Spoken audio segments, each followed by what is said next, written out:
আপনাকে আপনি এটি নামান প্লিজ। সৈয়দ আব্দুল্লাহ, আপনাকে এটি নামাতে হবে। এবার ভাইরাল মার্কেটিং এর সুবিধা পেয়েছে টয়লেট ক্লিনার হারপিক। মূল ঘটনাটি আসলে কি, চলুন তা জেনে আসি। সোশ্যাল মিডিয়া এখন যেন হারপিকে ঢেকে গেছে।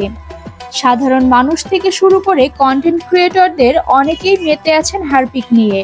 সোশ্যাল মিডিয়ার এই হারপিক কাণ্ড মূলত একটি টক শো থেকে শুরু হয়। পলিটিকা টিভি আয়োজিত একটি টক শোতেই ঘটে এই হারপিক বিপত্তি। লাইভে হারপিক দেখিয়ে তোলপাড় ফেলে দিয়েছেন ঢাকা বিশ্ববিদ্যালয়ের আইন বিভাগের সাবেক শিক্ষার্থী ও online activist Syed Abdullah.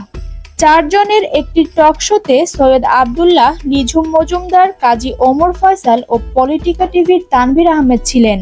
Facebook talk show থেকে নেওয়া এই ভিডিও রীতিমতো ভাইরাল, কারণ সেখানে সৈয়দ আব্দুল্লাহকে হাতে হারপিক নিয়ে পোজ দিতে দেখা গেছে। তার ইঙ্গিত ছিল ব্যারিস্টার নিঝুম মজুমদারের দিকে। এরপর থেকেই সামাজিক যোগাযোগ মাধ্যমগুলোতে ভাইরাল হয় হারপিক কাণ্ড। মোটামুটি হারপিক এখন টপ অফ দ্য কান্ট্রি। হঠাৎ কেন এই হারপিক আক্রমণ? খোঁজ নিতেই জানা যায়, বেশ আগেই সোশ্যাল মিডিয়ায় ব্যারিস্টার নিঝুম মজুমদারের একটি ফোন কল ভাইরাল হয়। যদিও ভাইরাল হওয়া ফোন কলের সত্যতা এখনো যাচাই করা যায়নি। কথিত প্রেমিকার সাথে ফোন কলে তাকে হারপিক খেয়ে আত্মহত্যার হুমকি দিতে শোনা যায়। এই ঘটনার পর থেকেই তাকে কটাক্ষ করে হারপিক মজুমদার নামে ভূষিত করেছে নেটিজেনরা। নেটিজেনদের মতে নিঝুম মজুমদারকে হারপিক দিয়ে ধুয়ে দিয়েছেন সৈয়দ আব্দুল্লাহ। এরপর থেকেই বিভিন্ন কন্টেন্ট ক্রিয়েটরকে দেখা যায় এটা নিয়ে মজার পোস্ট করতে ও কন্টেন্ট তৈরি করতে।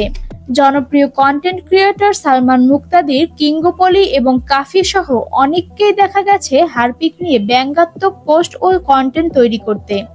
নিঝুম মজুমদারকে ধূর্ত, গালিবাজ, ঝগড়াটে, আওয়ামী দালাল হিসেবেই পরিচয় দেন নেটিজেনরা। গত 15 জুলাই কোটা সংস্কার আন্দোলন ঘিরে ঢাকা বিশ্ববিদ্যালয়ের শিক্ষার্থীদের উপর হামলার ঘটনায় নিঝুম মজুমদারকেও মামলার আসামি করা হয়।